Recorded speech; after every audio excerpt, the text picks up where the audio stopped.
Bienvenidos y bienvenidas a este tercer día de la Semana del Medio Ambiente. En esta oportunidad tenemos a la doctora Paula Celis, que nos va a hablar sobre cambio climático, causas y principales efectos ambientales. A continuación, Jessica va a hacer una pequeña reseña de la doctora. Buenas tardes a todos y a todas. Bueno, ¿quién es la doctora Paula Celis? Es bióloga marina con menciones en oceanografía y calidad ambiental. Magíster en Ciencias del Mar en Oceanografía y Manejo del Medio Marino y doctora en Ciencias del Mar. Sus líneas de investigación es la ficología, la ecofisiología, cambios climáticos, fotobiología, biología reproductiva y cultivos de algas. Es investigadora y la directora del Laboratorio de Investigación Ambiental Acuático de la Universidad de Playa Ancha. Ahora sí puede hablar nuestra doctora, invitada el día de hoy. Muchas gracias, chiquilla, Sofía, Jessica, bueno, por la invitación, y Eva, por supuesto, por invitarme a esta semana.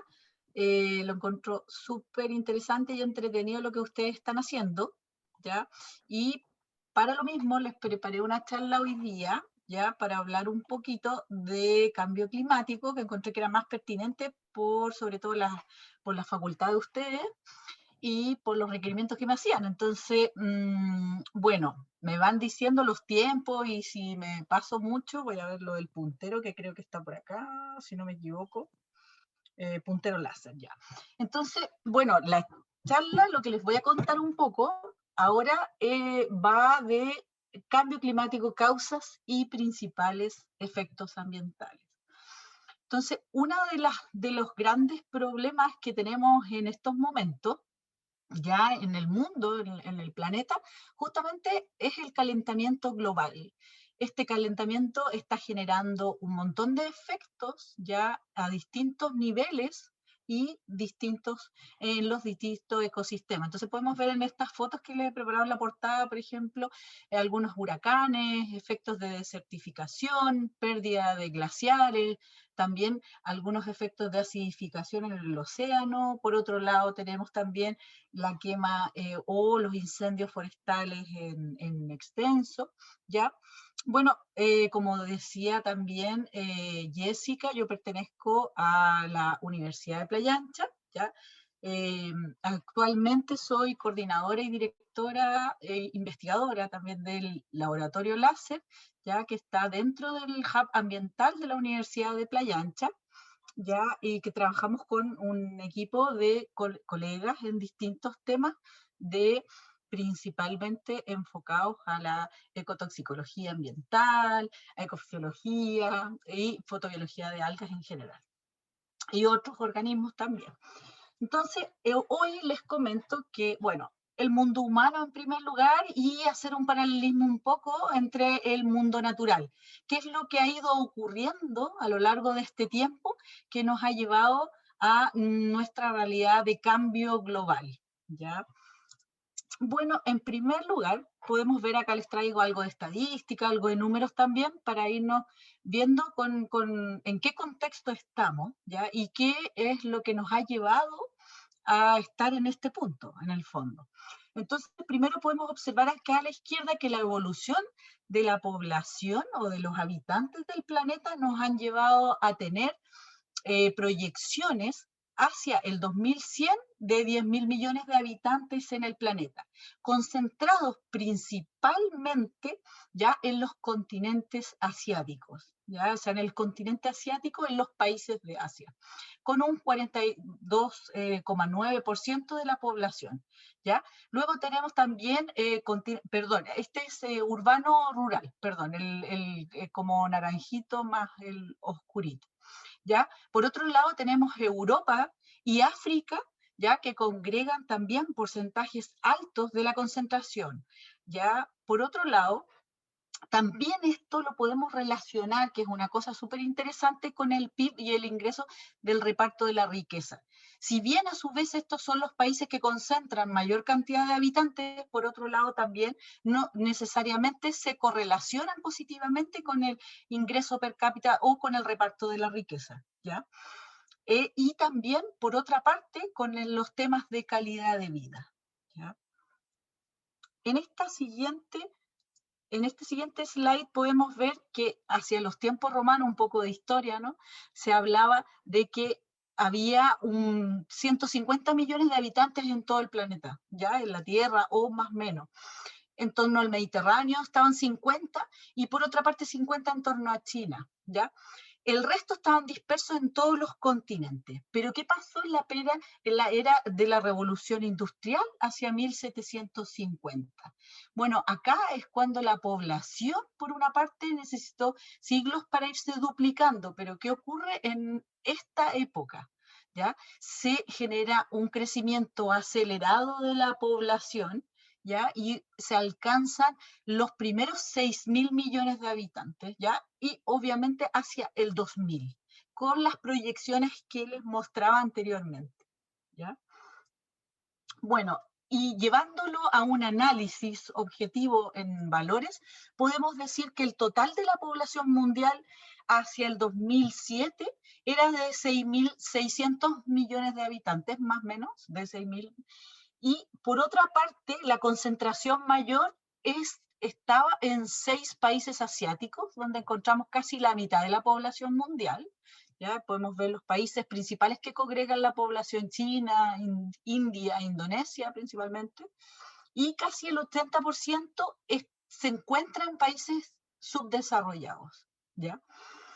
Ahora, la urbanización corresponde a un 48% que vive en ciudades, ¿ya? Que eso también tiene mucha relación con el clima. ¿Por qué? Porque hay mayor o menor producción de CO2 con respecto al tema de la carbonización, que es, ¿no es cierto?, lo que nos complica y por lo que estamos un poco tratando este tema.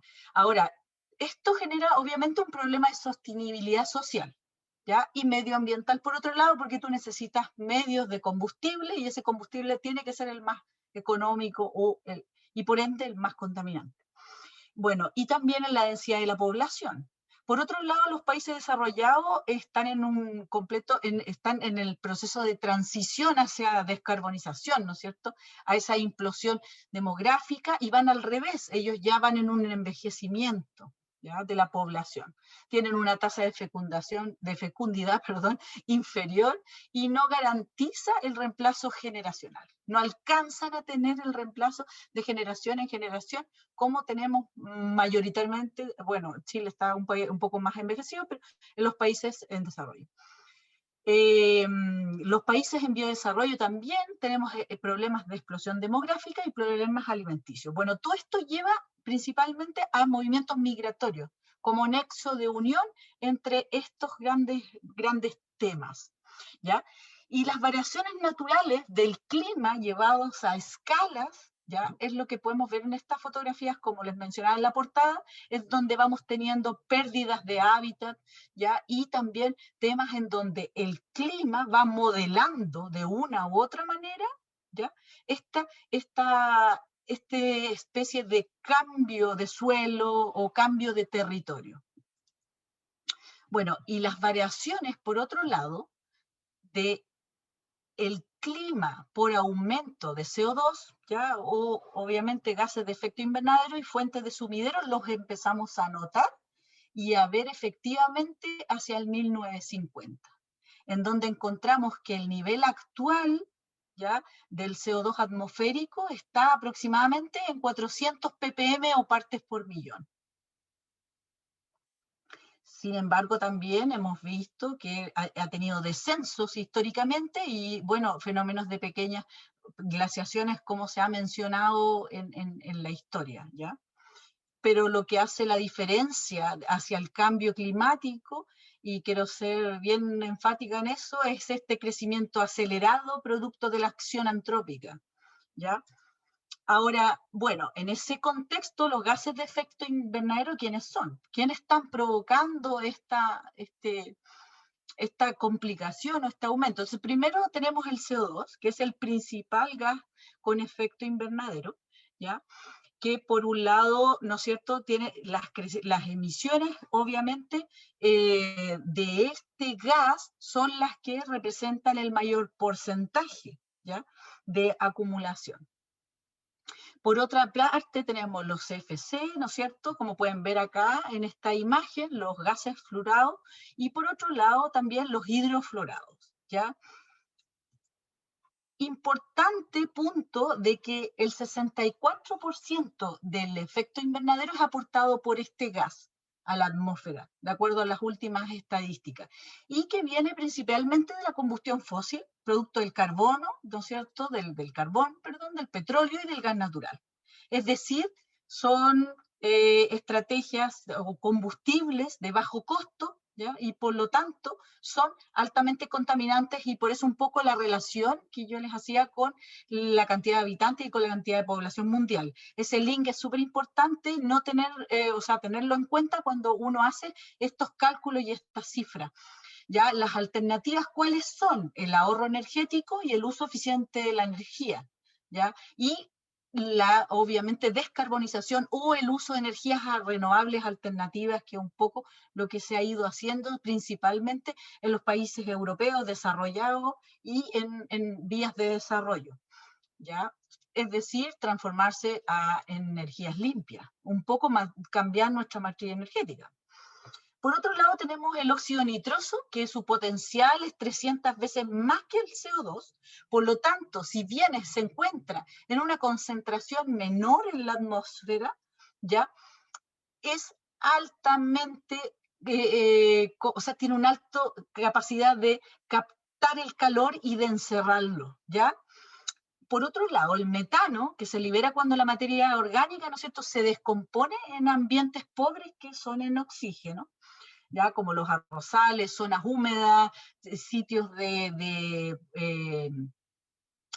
actividad ganadera principalmente, ¿ya? Y sus alternativas obviamente que son utilizar drenaje, mejorar la dieta del ganado para poder tener menor producción de metano asociada a la producción de carne, ¿ya?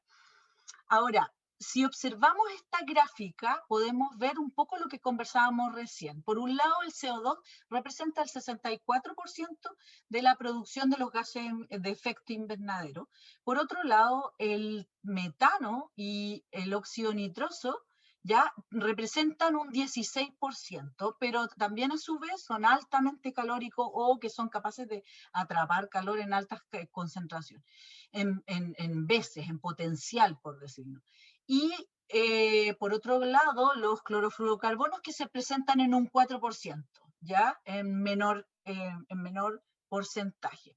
Bueno, ¿y qué ocurre con todo esto que estamos acumulando en el fondo en nuestra atmósfera? ¿Ya? Todos estos gases de efecto invernadero, como ustedes pueden ver en esta slide, hacen que ese calor o esa radiación que atraviesa la atmósfera quede retenida y genere un aumento en la temperatura atmosférica. ¿Ya? Ese aumento de temperatura está dado principalmente por la radiación infrarroja, ya que sobre los 700 nanómetros de longitud de onda del espectro de luz, ya de radiación que llega a la Tierra. Y por otra parte, también tenemos que los clorofluorocarbonos, por otro lado, generan, ¿no es cierto?, la ruptura del ozono atmosférico, y la radiación ultravioleta penetra con más frecuencia o en mayor cantidad ya la atmósfera a través de esta depresión del ozono, ¿ya? Al atravesar la radiación ultravioleta también genera daño a nivel de ADN y otras consecuencias, ¿ya?, en los organismos que están en la Tierra. Por otra parte, este CO2, ya, una forma de disminuir su concentración en la atmósfera es a través del uptake o de la incorporación que hace el océano. Es decir, a través del fitoplancton, de las algas, como vemos en estos dibujos, ya se incorpora este CO2 y en cierta medida también se mitiga un poco la concentración de este CO2 atmosférico, ¿ya? Es decir, estos, bueno, acá están mencionados los principales gases de efecto invernadero, o GEI, que es el acrónimo, ¿no es cierto?, que utilizamos. Entonces, podemos ver cuáles son los impactos de este cambio climático. Vamos avanzando un poco en las temáticas de esta charla y sus predicciones hacia el futuro. Bueno, el panel intergubernamental de cambio climático, que es el IPCC, ¿ya? Es el grupo de científicos que son aproximadamente 300 o más en todo el mundo, que se juntan y se congregan para realizar informes, principalmente análisis de datos de series temporales, ¿ya? Que luego se transforman en un informe, y ese informe nosotros como comunidad científica o de disposición general, porque están en la página web del IPCC, son descargables y podemos observar en las predicciones que entregan los científicos, como elementos numéricos, etcétera, qué va a ocurrir.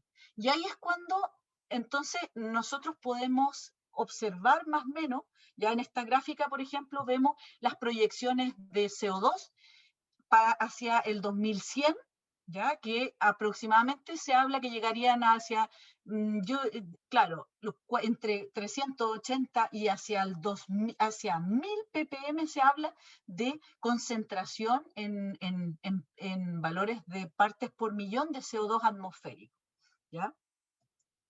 Bueno, ¿y qué pasa con la temperatura? Porque estábamos hablando que obviamente todos estos gases de efecto invernadero que se concentran en el globo y en la Tierra, ¿no es cierto?, generan un aumento o un incremento de temperatura. Existen distintos modelos que plantea el IPCC, que son modelos un poco más conservadores y otros que son un poco más catastróficos, de proyecciones de cambio climático, ¿ya? Uno de ellos es el 2.6 y el otro es el 8.5, ¿ya? El 2.6 es el que incorpora el concepto de que hacia el 2100 se subirá en un incremento de temperatura atmosférica entre más o menos 1.5 grados Celsius. Pero por otra parte tenemos el escenario un poco más catastrófico que nos habla a su derecha, en este mapa lo podemos ver, ya de incrementos de temperatura en más o menos 4 grados Celsius. ¿Vale? Para que vamos tomando nota un poco de lo que nos espera y que a lo mejor, bueno, tenemos que andar todos como en polera y chorcito todo el rato, porque realmente estamos en latitudes medias. ¿Y qué va a pasar en las latitudes medias? Como se observa en este mapa, tenemos un rojo un poquito más oscuro. Por otra parte, tenemos en el mapa que podemos ver abajo ya el aumento de las precipitaciones. El escenario más catastrófico nos muestra que hacia el 2100 se prevé que va a aumentar la precipitación en porcentaje hacia los polos y en las latitudes oceánicas, pero centrales, es decir, en las latitudes tropicales, pero más hacia el centro donde están los giros de corriente, ¿ya? Por otra parte, la proyección de temperatura, ¿vale? Como podemos ver en esta gráfica, también con los dos escenarios que estamos por un lado con un escenario un poco más de predicción más conservadora y por el otro lado en rojito, ¿no es cierto?, como les mencionaba, un escenario un poco más catastrófico, ¿ya? Que nos contaba que llegaríamos posiblemente a 4 grados Celsius, ¿ya? Ahora, no sé qué pasó, que vamos a ver qué pasa con la siguiente diapositiva. Ahí, creo que viene, esa es, vale. ¿Qué pasa entonces ahora con los efectos de la cubierta del hielo? Bueno, el calentamiento va generando, obviamente, derretimiento de hielos o derretimiento de cobertura glacial, ¿ya? En eso estamos ahora, tenemos altas pérdidas de hielo y principalmente tenemos en el hemisferio norte pérdida de biodiversidad, producto también de esa pérdida de masa de hielo polar, ¿ya? Podemos ver en estas fotografías, por ejemplo, la disminución de las superficies de hielo en Groenlandia, y tenemos acá una foto satelital en donde se puede observar en naranjo toda la pérdida de hielo del 92 hacia el 2002. En una proyección, esto no es proyección, sino que pasó, y las pérdidas de masa de hielo las estamos observando ahora en el norte, en donde se están abriendo nuevos canales de comercialización de vía portuaria o vía marítima principalmente, entre los países nórdicos y los extremos hacia Inglaterra o en las conectividades que se han abierto, ¿ya? Esa pérdida de masas de hielo ha generado, obviamente, que se abran caminos que antes no existían, rutas marítimas. Por otro lado, hay un incremento en la frecuencia e intensidad también de los huracanes. Ya eso, como lo mostraba en las fotografías al comienzo, hemos tenido episodios que de mayor frecuencia tanto de, como nosotros podemos ver en las costas de Chile, que han aumentado las marejadas, si bien la frecuencia antes era de 2 o 3 al año, ahora ya estamos en 8 o 9 al año. Entonces, para que se hagan una idea de cómo se está viendo eso en el clima.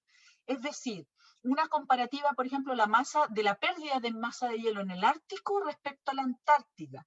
La Antártida se está viendo afectada mayoritariamente por su pérdida de masa de hielo por el aumento de la temperatura, ¿ya? Bueno, ¿y qué genera toda esta pérdida? Como les mencionaba, esta pérdida lo que genera es por un lado, una reducción del hielo y por otro lado, una pérdida de hábitat para las especies. En este caso tenemos el oso polar, que es una especie carismática, pero que pierde su hábitat y no tiene dónde estar o vivir en el contexto de cambio global, ¿ya?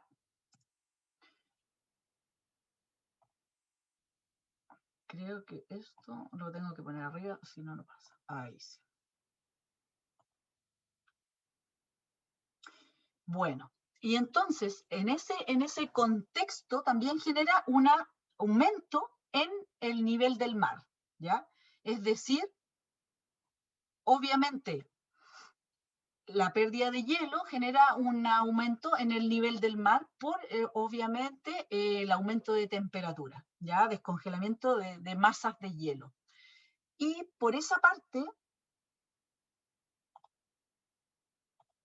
ahí está, tenemos aumentos también, a su vez, de CO2, creo que me faltó una, no, está bien ahí. Aumentos de CO2 también atmosférico generan los procesos de acidificación en el océano. Estos procesos de acidificación en el océano son lo que nosotros denominamos como bajadas de puntos de pH, es decir, una disminución del pH en el agua de mar, ¿ya? Acá podemos ver que las proyecciones futuras hacia el pH del océano, en un escenario bastante catastrófico, nos indican que aproximadamente podría llegar a un 7.8 de pH. Actualmente nosotros encontramos un pH de 8.1 en el océano Pacífico o en el océano Atlántico o aproximadamente en el Mediterráneo. Pero considerando que en sitios específicos puede bajar en forma natural, ¿ya? Acá estamos hablando de también situaciones en que pueden producirse tanto por situaciones naturales o forzadas por este aumento o incremento de pH. Bueno, ¿y qué es lo que es la acidificación del océano? Conocido como un desastre natural, ¿ya? Porque a nosotros nos preocupa el tema de ver el también como una especie de, obviamente, contaminación o desastre, porque el dióxido de carbono atmosférico se disuelve en el agua y lo que genera es una acidez, o sea, incorporación de ácido carbónico en forma de ácido carbónico. Y lo que va a suceder es que esa disminución del pH, ¿ya? Va a generar en los organismos que necesitan carbonato de calcio o que se construyen con carbonato de calcio, como los bivalvos, las conchas de los moluscos, etcétera, empiecen a disociarse, o los corales, que les traigo una foto más adelante, principalmente, como se ve acá abajo, se empiezan a desagregar por un lado el carbonato, ¿ya? Y empiezan a perder su viabilidad, ¿ya? Es decir, tienen problemas en la reproducción, ya tenemos problemas en los corales que se disocian de las microalgas, etcétera, y sus procesos fotosintéticos ya empiezan a disminuir y por ende también empieza a disminuir su biomasa. Entonces podemos ver que el proceso de acidificación no es otra cosa en el fondo que la incorporación del CO2 disuelto en el agua, ¿ya? Y que produce ácido carbónico, más el agua produce el ácido carbónico. Y por este lado se liberan iones de hidrógeno al agua y es lo que va aumentando esa acidificación. Entonces todos los organismos, claro, esto puede influir en el papel ecológico de los productores primarios, que son principalmente las algas, y ¿no es cierto?, macro o microalgas que viven en el océano. Y por otra parte, también genera pérdida de hábitat por los arrecifes de coral, ¿ya? Que al aumentar la temperatura del agua genera también este desacople entre esa simbiosis que se produce en los corales y por lo tanto una destrucción de los bosques tropicales que conocemos como submarinos, principalmente. ¿Ya? Bueno, otra de las proyecciones que les traía acá, interesante, va relacionada con la radiación ultravioleta. Otra de los fenómenos que hemos visto, de acuerdo a Watanabe en el 2011, y tomando las proyecciones también de cambio climático del IPCC, de los modelos del 4.5 y el 8.5, hemos visto ya que el incremento de la radiación ultravioleta, ve que es la principalmente que daña el ADN de los organismos sobre la Tierra, esa evolución podría verse reducida un poco hacia el siglo XXI, principalmente por la disminución también de los órganos, de los compuestos clorofluorocarbonos, que en el Acuerdo de Montreal se acordó en 1985 de disminuir su producción, ¿ya? Entonces, con ese escenario nosotros hemos visto que eso se ha visto más favorecido, ¿vale? Pero por otra parte, las proyecciones indicarían que el aumento de esta radiación ultravioleta sería mayor hacia los trópicos, ¿ya? Y viéndose afectado hacia el 2090 en proyecciones comparado con lo que encontrábamos en el 1980 en los hemisferios. ¿Ya? En los trópicos se exhibiría un aumento de las tasas de radiación ultravioleta, ¿ya? También viéndose perjudicados por el clima. Ahora, algo interesante que esto, cómo se ve afectado, por un lado les traía, no sé si se va a poder ver acá, es un video, una animación del océano estratosférico y cómo ha ido aumentando o disminuyendo, perdón, en la capa de ozono en la Antártida. ¿Ya? Nosotros hemos estudiado esto en la Antártida justamente con proyectos de investigación y lo que se ha visto principalmente por la NASA es que la disminución ha sido mayor hacia los últimos años por esta producción de los clorofluorocarbonos que ha disminuido, pero sin embargo encontramos que el 2020 fue uno de los años más calurosos en la Antártida y tuvo un desprendimiento también, disminución de masa de hielo. Sobre todo en octubre, noviembre fueron de los meses más calurosos, ¿ya? Pero en esta proyección podemos ver que la disminución de 1980 a 1979, ya en unidades Dobson, justamente ha bajado, ya, es decir, se ha ido achicando o cerrando un poco el agujero de ozono en la Antártida. Bueno, ¿y qué efectos sobre los productores primarios en el océano trae todo esto? Que es un poco lo que, para ir complementando con lo que estudiamos igual en el laboratorio, yo les traía hoy día, ¿ya? Principalmente, bueno, ¿quiénes son los productores primarios del océano? Los productores primarios del océano son las algas, ¿ya? Principalmente, que pueden ser microalgas, como vemos acá, o macroalgas, ¿ya? Que son organismos un poco morfológicamente más complejos. Y lo que hacen estos organismos es producir a través de la energía lumínica, transformarla en energía química y esto se transforma en biomasa. Es decir, transformar moléculas muy complejas como el CO2, el agua, ¿ya? Y transformarlo en glucosa y oxígeno. Ahora, ¿cuál es el rol que cumplen estos organismos en el océano y por qué son tan relevantes? Ellos son los primeros o los formadores de las primeras cadenas tróficas en el océano. Es decir, son la base. Proveen de refugio, alimento a otras especies que viven en el océano. Si no existen y se barretean todas y se sacan todas las algas, se genera un problema hacia el segundo nivel de la trama trófica y así en adelante. Es decir, los moluscos no pueden sobrevivir si no existen las algas, etc. ¿Ya? En ese contexto, nosotros hemos querido estudiar las proyecciones de temperatura, ¿ya? En la Antártida, en 3 distintas algas hemos justamente publicado un artículo el año pasado de nuestras investigaciones que hemos realizado con el laboratorio en la Antártida, de hecho que participaba un estudiante de la facultad de ustedes en esa investigación, así que están súper invitados al laboratorio también a realizar tesis de pregrado, los que estén interesados en la investigación.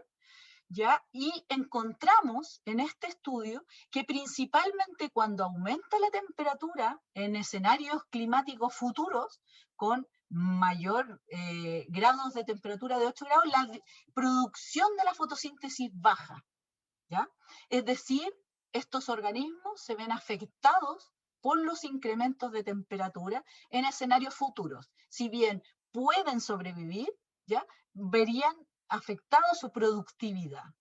Por otra parte, hemos también realizado otros estudios en el hemisferio norte con una alga parda, ya que es Fucus vesiculosus, y hemos visto que un aumento de temperatura de más o menos aproximadamente hacia los 22 grados genera un cero crecimiento de la biomasa.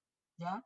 Es decir, en una temperatura control de 15 grados Celsius, si incrementamos la temperatura hacia 20 grados Celsius, nosotros tuvimos 0% de crecimiento y luego de esa temperatura empezamos a ver mortalidad. ¿Ya? Es decir, hay un límite de tolerancia. Luego, estos organismos no van a sobrevivir. ¿Ya? Por otra parte, hemos querido también estudiar el fenómeno de acidificación natural del océano, para lo cual nos fuimos al sur de Italia, en donde hay fumarolas submarinas o salidas de CO2 por efectos volcánicos de forma natural, es decir, laboratorios naturales, en donde hemos realizado estudios también de campo, similares a como los que hemos realizado en la Antártida, ¿ya? Y hemos visto que los organismos aumentan su productividad fotosintética cuando no tienen carbonato cálcico y son algas que obviamente no tienen y pueden verse favorecidas por su productividad de fotosíntesis, por el CO2. ¿Ya? Por otro lado, también con respecto a las proyecciones de la recuperación del ozono, como les mencionaba, la recuperación efectiva y la disminución de los clorofluorocarbonos, como vemos acá, ha sido eficiente. Aún debe ser mayor, porque siguen existiendo productos que los producen, ¿ya?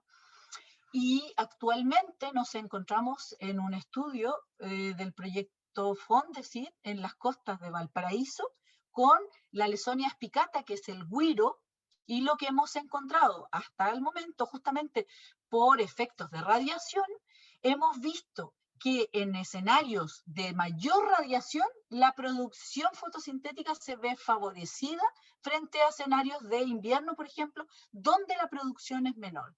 Y todo esto vemos que también hay un aumento de los compuestos que se fotoprotegen, es decir, como nosotros nos ponemos fotoprotectores solares, las algas también tienen fotoprotectores y hemos visto que eso ha aumentado. Y por otro lado también su fotoaclimatación, es decir, responden hasta ahora. Obviamente que tenemos que seguir investigando cuáles son los límites de justamente de estos incrementos en la radiación. Bueno, agradecer a todo el equipo del laboratorio, ya al Hub y a todos, bueno, principalmente los fondos que hemos tenido en todos estos proyectos, y aquí están todos los chiquillos, algunos de los chiquillos faltan en esta foto, no están tan de las más nuevas.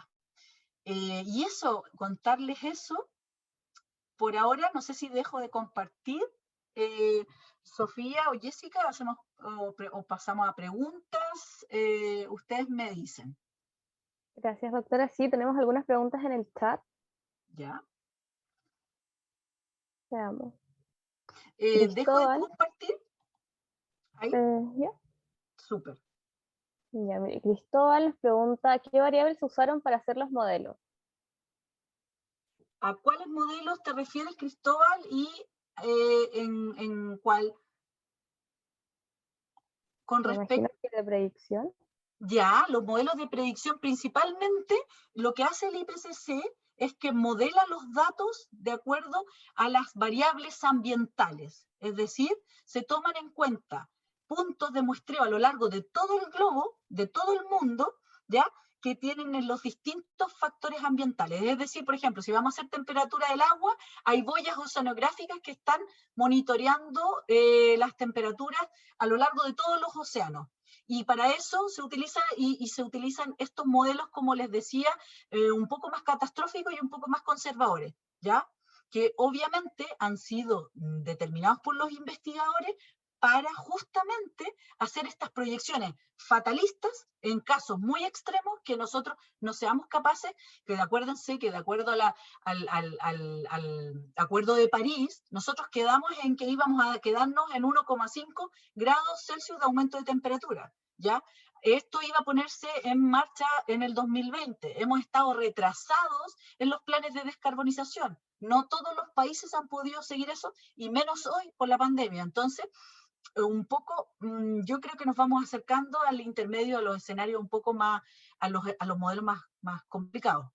No sé si era un poco lo que quería decir Cristóbal o que...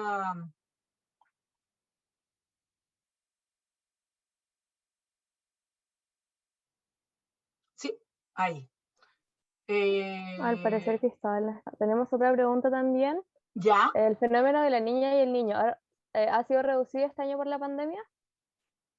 Bueno, es súper buena pregunta, porque en este momento hemos terminado una niña importante, producto de la seguidilla de un niño que venía anteriormente, ¿ya? La pandemia, en realidad, el fenómeno de la niña es una acomodación de las variables oceanográficas climáticas que viene como un poco a ordenar un poco la cosa, por decirlo de una manera súper simple. Pero no se tienen estudios hasta el momento en que puedan indicar que eso haya variado. ¿Por qué? Porque el fenómeno del niño ya venía del 2019 al 2020, ¿ya? Eso más o menos les puedo contar de la parte de océanos. Gracias, profesora. No sé si alguien tiene alguna otra pregunta, si quiere hablar algo. Escribieron muy buena exposición, súper buena la presentación. Sí, muy buena presentación, la encontré muy interesante. También tenía una duda sobre los arrecifes, si es posible recuperarlos si la temperatura sigue subiendo. No, hay un documental súper entretenido, o sea, bueno, todo súper fatalista, sí, pero obviamente que es la realidad, es lo que está pasando, que hicieron unos australianos que hacen el seguimiento de justamente la barrera de coral de Australia, y dejan unas cámaras estáticas que ven en 360 grados, son estas cámaras que son en ojo de pez, pero redondo en 360. Súper interesante, si lo pueden buscar por YouTube, no me acuerdo exacto cómo se llama ahora el nombre, después si me acuerdo se los mando por correo para que lo socialicen, y justamente muestra esto, cómo ha ido avanzando los arrecifes de coral de California del Sur. Impresionante la pérdida de arrecife y la pérdida también, chiquillos y chiquillas y chiquillas, de biodiversidad asociada, porque es como los que les contaba de las algas, ahí viven muchos organismos que utilizan esos sitios como refugio. Y si no existe el coral, no existe en el fondo la biodiversidad, el sitio de refugio, es decir, todos los servicios del ecosistema que prestan estos hábitats. Pérdida de hábitats, en el fondo. Roberto dice, yo tengo una Gracias. pregunta. Robert, ¿ya? Si Roberto quiere hablar, supongo. Hola, profesora. Bueno. Dígame, Roberto. Y muy buena presentación, lo felicito. Muchas gracias. En realidad no es una pregunta, es una inquietud.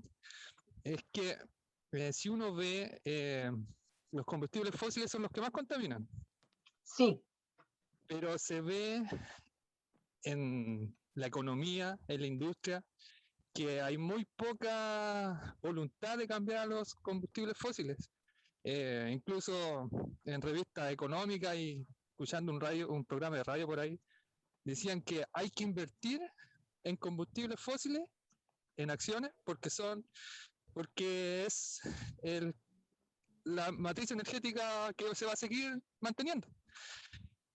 Y mi duda es, en realidad mi inquietud es esa, porque casi todos estos cambios pasan por el lado político. ¿Qué se puede hacer a eso? Que las decisiones políticas sean en base opinión científica, porque como que se ve muy poca voluntad de los grandes países que son los que más contaminan en hacer cambios reales en su matriz energética y en erradicar los combustibles fósiles. Esa es como tu inquietud. Sí, Roberto, gracias. Está súper bueno el planteamiento de tu inquietud, porque en realidad nosotros como profesionales del área, ustedes principalmente como futuros ingenieros civiles ambientales, ¿cierto? Sí, estoy bien. Y ingenieros, entonces ustedes son los que justamente tienen que tener estas herramientas para transformar las políticas públicas, porque piensa que lo mismo que yo les contaba de las algas se consideran hoy en día secuestradoras de carbono de alto impacto, es decir, se está hablando ya de carbono azul. Ese carbono azul puede ser transformado también en bonos de carbono e incorporados para su protección y no barreteo, etcétera, de los ecosistemas. ¿Ya? Y justamente si nosotros tenemos esa conciencia, yo sé que el tema político y el tema económico es prioritario sobre todo en países subdesarrollados como los nuestros, ¿ya? Pero también el cambio hacia la matriz energética va también en darle valor a lo que tenemos, para no ser tan decepcionante un poco con el mensaje, es que nosotros y ustedes, sobre todo las futuras generaciones, darle valor agregado a los ecosistemas, chiquillos. O sea, todos los ecosistemas que nosotros tenemos son capaces de secuestrar carbono. Potencien eso, denle valor agregado. Ustedes que son ingenieros civiles, es súper interesante esa valorización económica que pueden hacer del uptake del carbono. Es súper interesante y generar a través de eso herramientas para conservar. Y si conservamos, disminuimos. Ese es un poco el rollo. ¿Sí?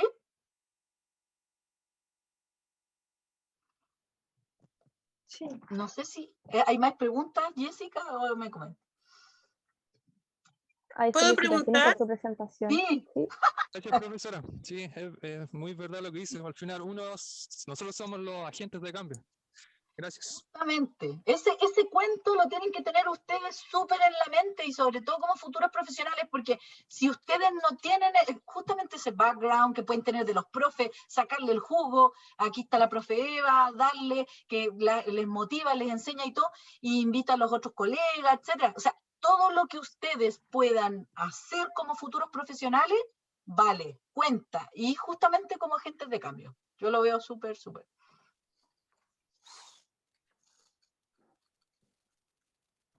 Profe Eva. Sí, antes de pasar, Ignacio, muy cortito. Paula, bueno, agradecerte la disponibilidad que has tenido con las chicas y los chicos, chiquis, y como se diga ahora. En este proceso es una rica instancia de diálogo, y que sepan que a pesar de que Paula no nos da clase en el departamento o en el futuro departamento, como estamos en este proceso de ajuste, sí se han realizado tesis, sí ha recibido practicantes.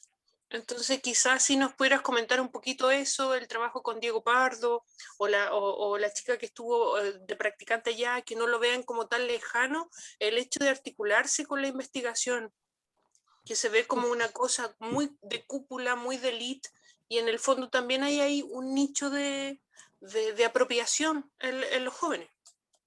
Súper bueno, gracias Eva por darme esa posta, esa pasada, digo, para contarle. Tuvimos a Diego Pardo, justamente estudiante de la facultad, ¿no es cierto?, que hizo su tesis en el proyecto antártico que tenemos nosotros, con mi colega, con Claudio Sáez, que trabajamos juntos, y él desarrolló su tesis de grado súper bien con nosotros, analizó datos, aprendió un montón en el laboratorio, no fue a la Antártida, sí, chiquillo, lo digo por si acá, para que no, pero porque ahí fuimos nosotros los años anteriores.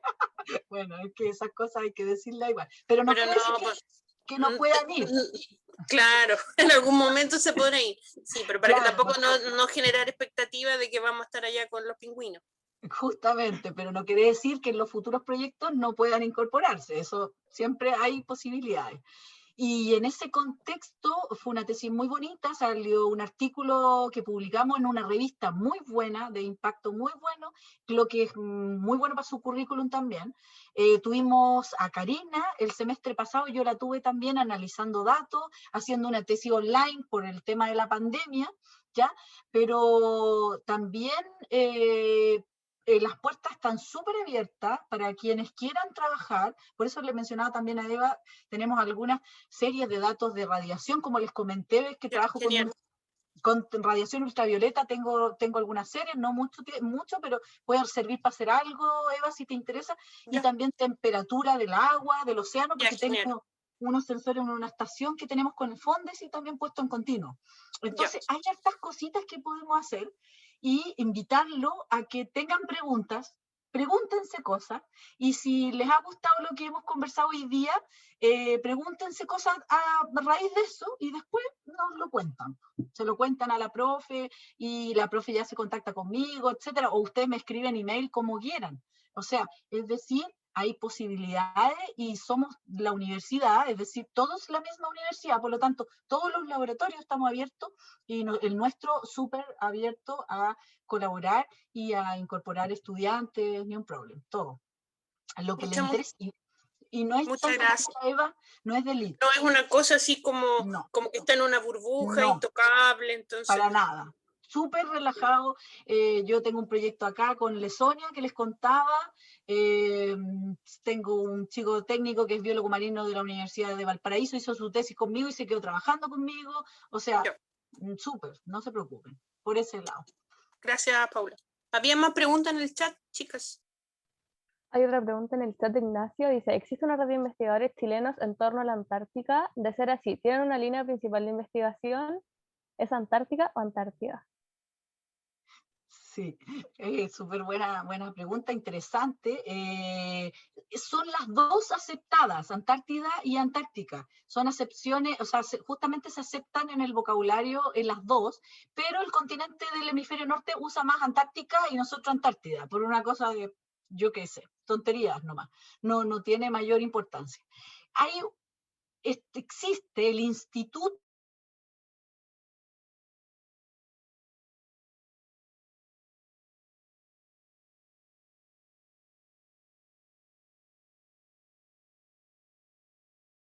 Antártico Chileno, en donde tiene financiamiento para generar investigación antártica, ¿ya? O en la Antártida. Entonces, ¿qué hacemos nosotros los investigadores que queremos trabajar allá y que queremos, justamente ya tenemos algunos proyectos, postulamos y ahí el financiamiento nos permite entrar a esta red? No es una red como tal, ¿ya? Sino que lo que existe es financiamiento, por ejemplo, para tesis doctorales. Hay de repente concursos para pregrados también, para hacer tesis de pregrado, creo que también existe una tesis, y también están los proyectos que son los que postulamos nosotros los investigadores. Y actualmente tenemos uno en curso, yo tengo uno en curso, hemos cerrado uno recién con el que fuimos a la Antártida, y nos queda uno que es de laboratorio, donde estamos analizando muestras en el laboratorio.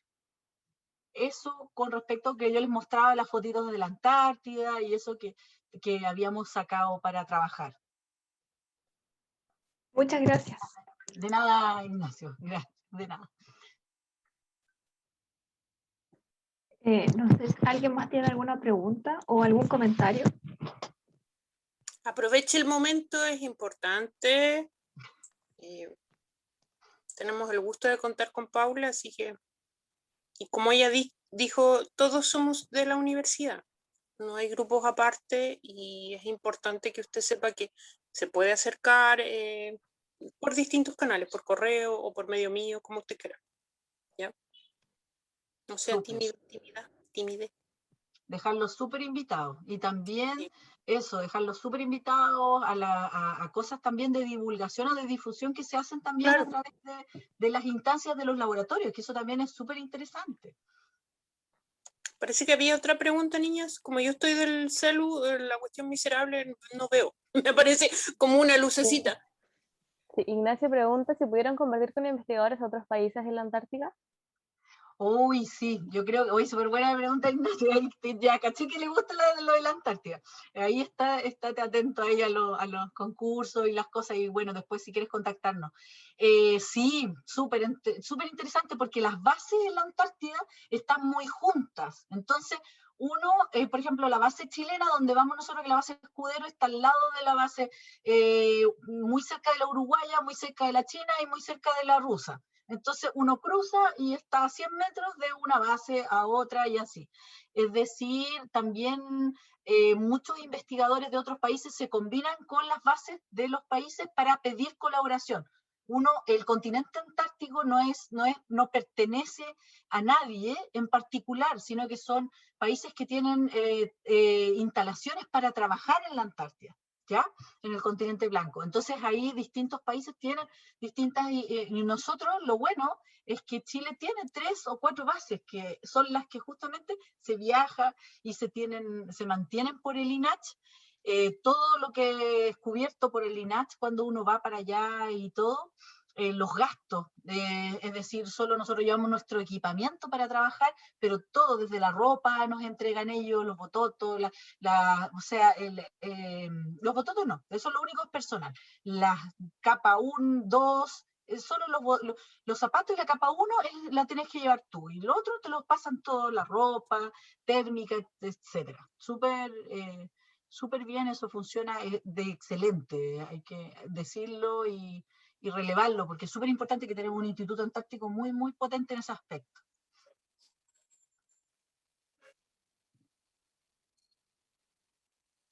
No Gracias. sé si hay más preguntas, niñas. Roberto pregunta, ¿cuáles son los países pioneros ¿Pioneros en la Antártida te refieres tú? en contra del cambio climático? Y en el cambio climático. Yo soy de la carrera de informática, pero las charlas han estado muy buenas. Ya. Excelente, Cristóbal, muy bien. Muchas gracias, muchas gracias. Bueno, principalmente la COP, claro, cuando se genera la COP, que parte justamente Francia, de los países más justamente por el tratado, y Kioto también, cuando se hace el tratado de Kioto, yo diría que son como los que la llevan un poco y han estado incluidos en todos los tratados que se han hecho para justamente los protocolos, ¿ya? Que se llaman más comúnmente los protocolos a favor o en contra del cambio climático, ¿ya? Principalmente es los países en vías de desarrollo, y han planteado la descarbonización como un cambio de la matriz energética como algo vital para poder bajar las emisiones de CO2 y por lo tanto bajar la temperatura. Y todo lo que yo les he contado en la charla asociado a ese aumento de temperatura, así en el fondo un poco ese es como lo más malo, se podría decir, o lo más que por qué tenemos esos aumentos.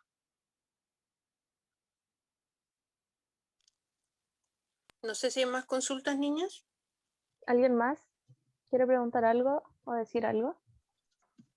Bueno, a mí me gustaría acotar 2 cosas. O sea, al menos de las últimas cosas que he leído.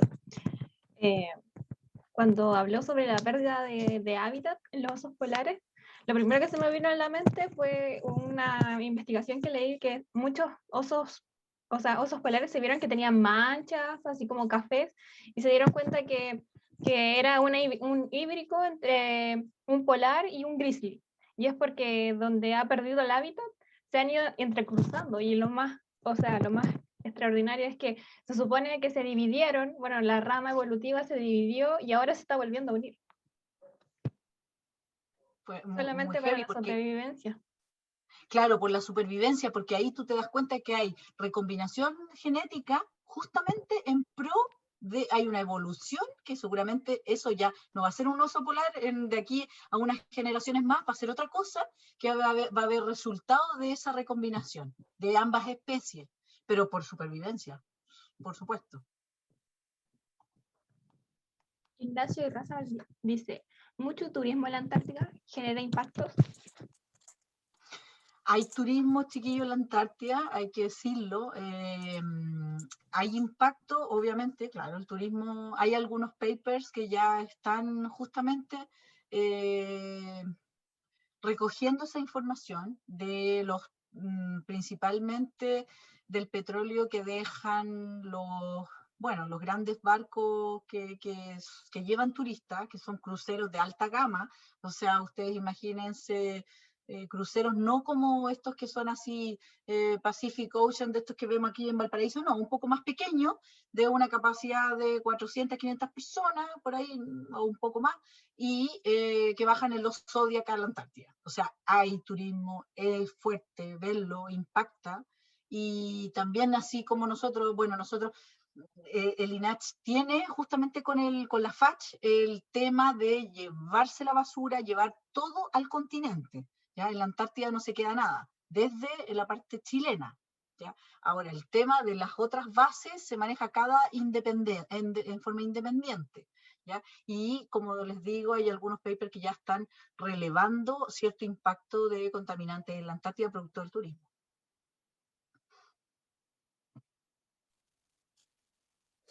Niña, si no hay más preguntas, como la periodista no se pudo conectar por problemas de conectividad, me ha pedido si es posible que los chicos y chicas, chiques, chiquis, chilines, puedan prender sus camaritas siempre que puedan y tengan ganas para que Jessie y Sophie puedan hacer pantallazo, porque yo desde la miseria del Huawei puedo ir tomando uno por uno, entonces como que no resulta.